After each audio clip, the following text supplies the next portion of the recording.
एक भक्त ने पूछा, बाबा मैं सब कुछ सही से करती हूं, रोज पूजा पाठ करती हूं, फिर भी घर में बरकत नहीं है, धन नहीं टिकता, सदस्य बीमार रहते हैं। तो आज इन्हीं सवाल का जवाब मिलेगा भक्तों। घर के मंदिर में जलने वाले दीपक, घंटी रोज धोने वालों गौर से सुन लो, वरना पूरा घर हो जाएगा बर्बाद। आप सभी का दिल से आत्मा की गहराइयों से स्वागत है। दोस्तों, जीवन में चाहे कितनी भी मुश्किलें क्यों ना आए, एक चीज कभी मत भूलिए। पूजा मंदिर में रखी घंटी, देवी देवताओं की मूर्तियां और जलते दीपक के साथ कुछ गलतियां ऐसी होती हैं जो अगर हो गई तो किस्मत का पहिया उल्टा घूमने लगता है। ऐसा दुर्भाग्य आता है कि संभलना भी नामुमकिन हो जाता है। घर में बरकत रुक जाती है, खुशियां सूख जाती हैं और गरीबी ऐसे कदम जमा लेती है कि चाहकर भी हटती नहीं। भक्तों, हो सकता है आप भी अनजाने में वही गलतियां कर रहे हो, इसलिए पैसा पास टिकता नहीं, घर में अशांति रहती है और सफलता बस दूर से हाथ हिलाती है। हम बिना समझे जाने अनजाने कुछ ऐसा कर बैठते हैं जो हमारे भाग्य का दरवाजा बंद कर देता है, और जब सब हाथ से निकल जाता है तब हमारे पास रह जाता है सिर्फ पछतावा और ताने। लेकिन घबराइए मत। आज इस वीडियो में हम आपको पूजा मंदिर से जुड़ी वे रहस्यपूर्ण बातें बताएंगे जिन्हें सुनकर आपका दिल खुद कहेगा, गुरुजी, आपने तो मेरी सोई किस्मत जगा दी। तो दोस्तों, इस वीडियो को अंत तक देखना, क्योंकि यह सिर्फ जानकारी नहीं, यह आपकी जिंदगी बदलने की कुंजी है। पूज्य गुरुजी ने कहा है, बहुत से लोग पवित्र वस्तुओं को धर्म का प्रतीक मानकर मंदिर में रख लेते हैं, लेकिन वहीं सबसे बड़ी गलती कर बैठते हैं। आज हम आपको विस्तार से बताएंगे पूजा मंदिर में कौन सी चीजें रखनी शुभ है और कौन सी अशुभ। दीपक कितने बजे जलाना चाहिए और जलाते समय कौन सा मंत्र बोलना चाहिए। घंटी कब बजानी है, सुबह या शाम और कितनी बार। शंख कब और कैसे बजाना चाहिए और बजाते समय किस मंत्र का जाप करना चाहिए। दीपक रोज धोना चाहिए या नहीं। मंदिर में कितनी मूर्तियां रखनी चाहिए और क्यों। यह 7-8 बातें छोटी लग सकती हैं, लेकिन इनका असर आपकी किस्मत पर सीधा पड़ता है।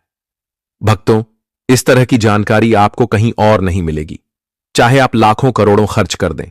हम अपने मन से कोई कहानी नहीं गढ़ते। यह सब ज्ञान है ज्योतिष शास्त्र, धर्मशास्त्र और आर्षि मुनियों की वाणी से लिया हुआ, जिसे हम आपके लिए आसान भाषा में लेकर आते हैं। और हां, एक भक्त ने हमसे पूछा था, गुरुजी, मैं रोज पूजा करता हूं, लेकिन फल क्यों नहीं मिलता, उल्टा नुकसान ही हो जाता है।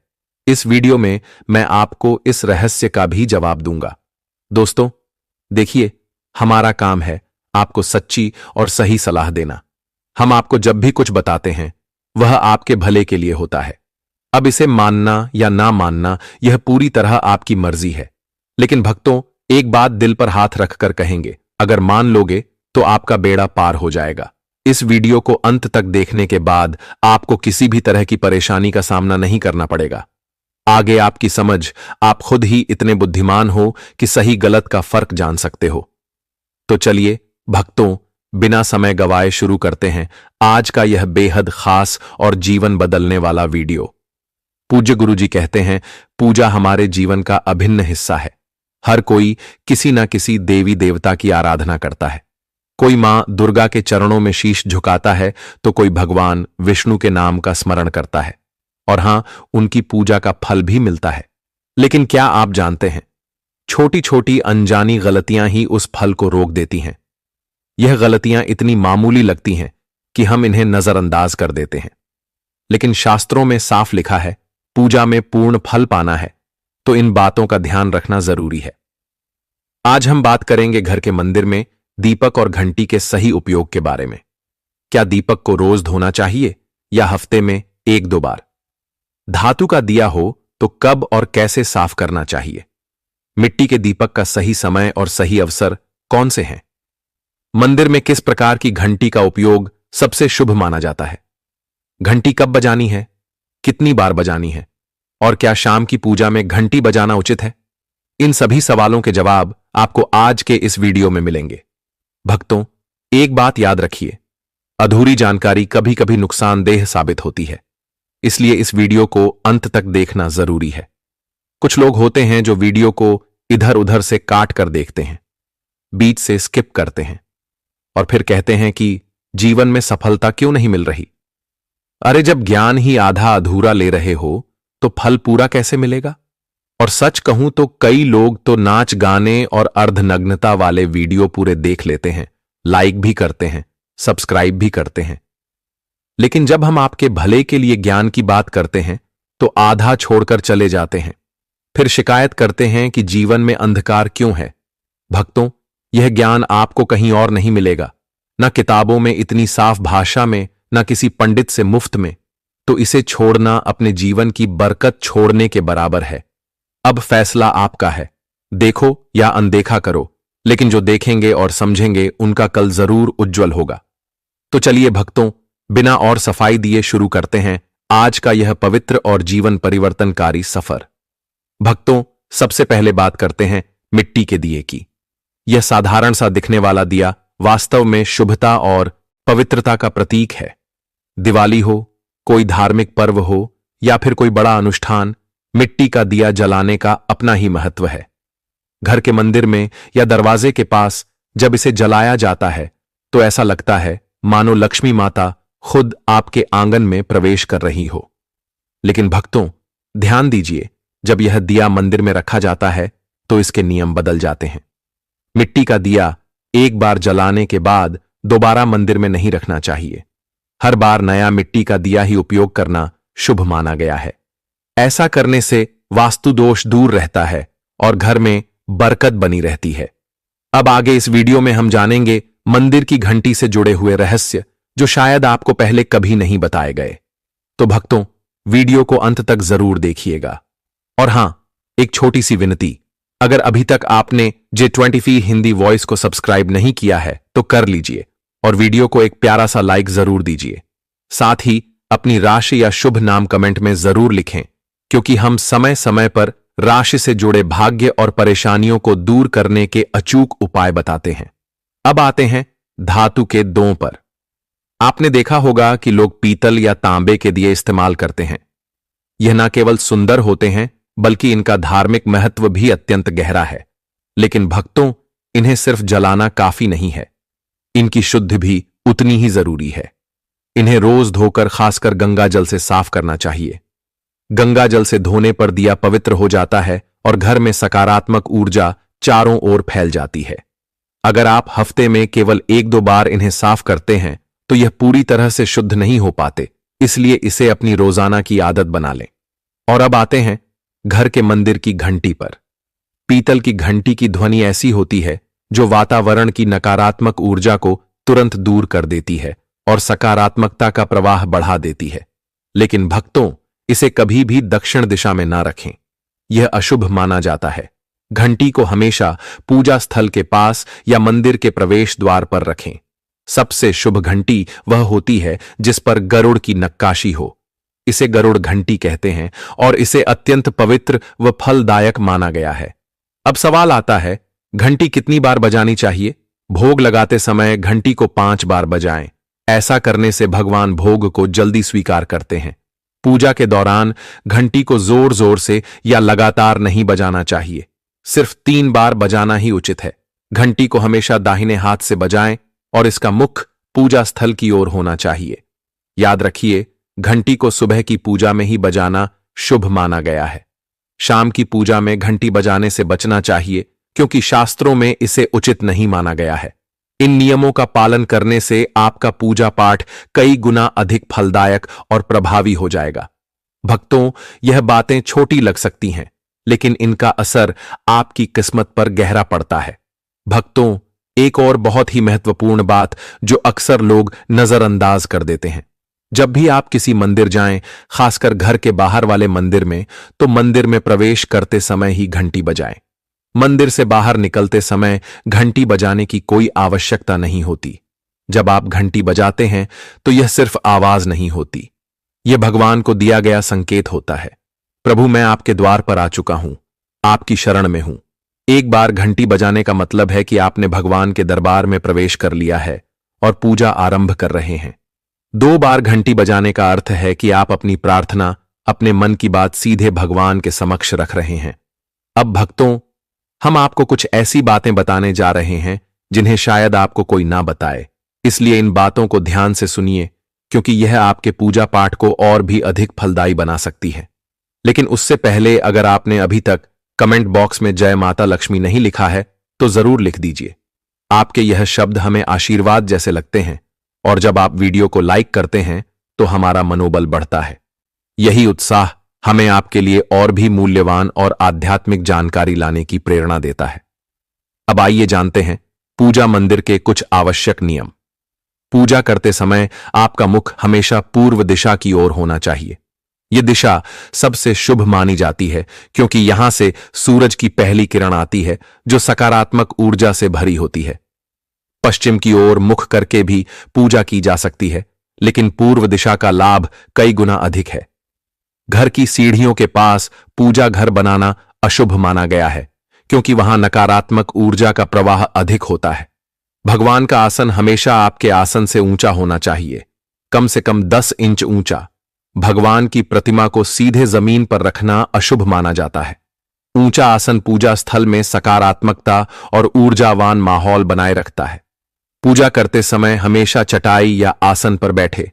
यह न केवल आरामदायक है बल्कि ध्यान और श्रद्धा को भी स्थिर रखता है। ध्यान दें कि आपका आसन भगवान के आसन से ऊंचा ना हो। इससे भगवान के प्रति आदर और विनम्रता बनी रहती है। भक्तों, अगली बात बेहद जरूरी है। पूजा घर में कभी भी सड़े बासी या मुरझाए हुए फूल ना रखें। मुरझाए फूल पूजा में अशुभ माने जाते हैं क्योंकि वे नकारात्मक ऊर्जा को बढ़ाते हैं। हमेशा ताजे, सुगंधित और खिले हुए फूल ही भगवान को अर्पित करें। जब फूल मुरझा जाए या काले पड़ जाएं, तो उन्हें सम्मानपूर्वक मिट्टी में दबा दें। इससे नकारात्मक ऊर्जा दूर होती है और आपके घर में पवित्रता बनी रहती है। भक्तों, एक और महत्वपूर्ण नियम, जिस कमरे में आप सोते हैं उसमें घर का मंदिर नहीं बनाना चाहिए। यदि परिस्थिति के कारण आपको अपने सोने के कमरे में ही मंदिर रखना पड़े तो रात को मंदिर को ढक दें या उस पर पर्दा डाल दें। इससे रात के समय मंदिर से निकलने वाली ऊर्जा आपके विश्राम को प्रभावित नहीं करेगी। ऐसा करने से घर में शांति और आपकी पूजा में एकाग्रता बनी रहती है। अब एक और विशेष बात, भक्तों कभी भी काले कपड़े पहनकर पूजा ना करें। सनातन परंपरा में माना जाता है कि काले वस्त्र मन में भारीपन और नकारात्मक भाव लाते हैं जो पूजा की ऊर्जा को कमजोर कर देते।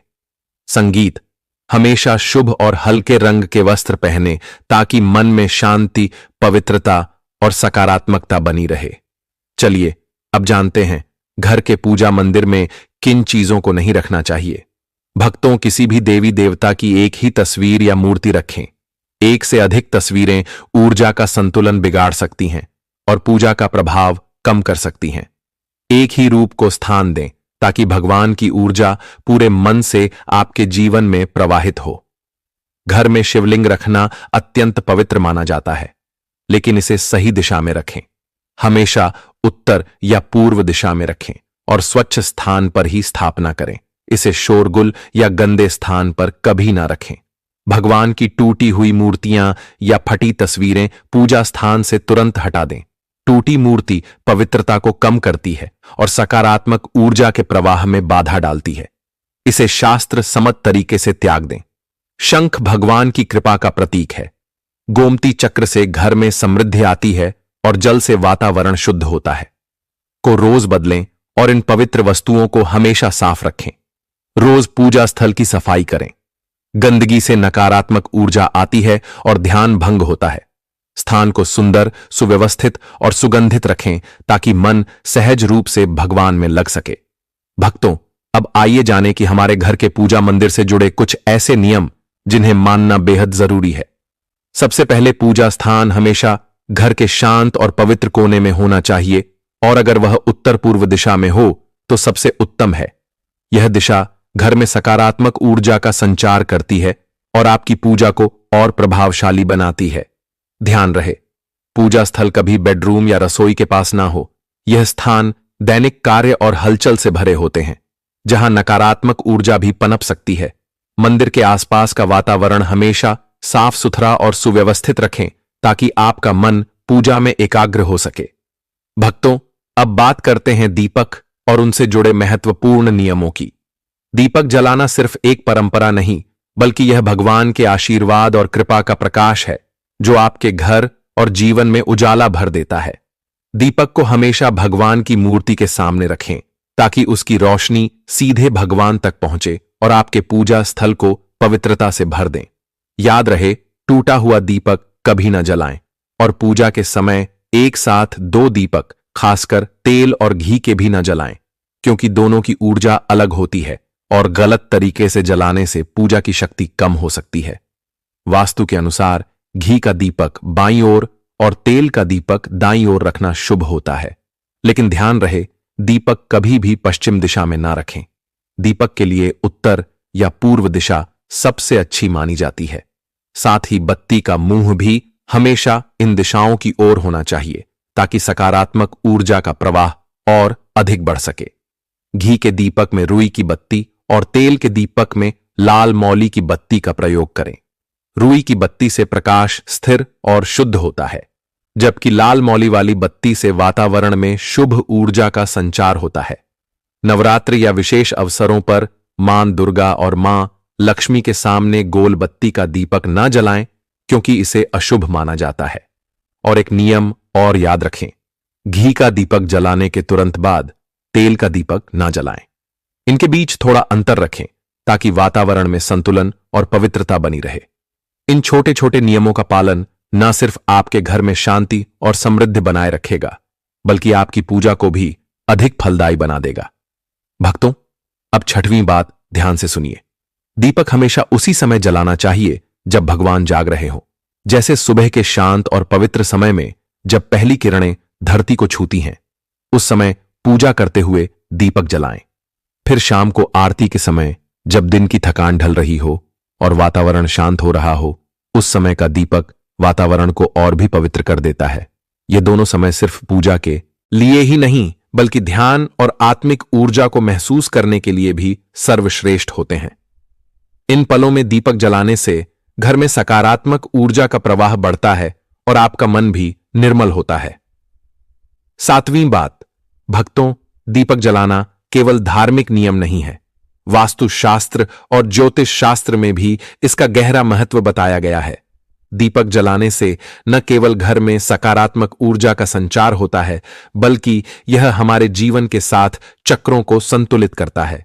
यह नकारात्मकता को दूर करके वातावरण को शुद्ध करता है और आपके मन को शांति प्रदान करता है। दीपक की हल्की स्थिर लो, मानो भगवान का आशीर्वाद आपके जीवन को रोशन कर रही हो। इसलिए भक्तों, जब भी आप दीपक जलाएं, ऊपर बताए गए सभी नियमों का पालन जरूर करें। यही नियम आपके जीवन में भगवान की कृपा को स्थायी बनाएंगे और घर में सकारात्मकता का प्रवाह निरंतर बनाए रखेंगे। प्रिय भक्तों, अगर आपको यह ज्ञान और अनुभव अच्छा लगा हो तो कमेंट में जरूर बताएं।